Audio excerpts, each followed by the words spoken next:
Okay, this Crown Vicky here.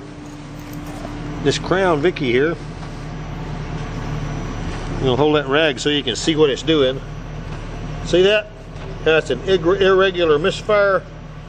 That means that somebody didn't gap the spark plugs, or one of them has got a gap that's bent a little too close. And we're gonna find out which one it is.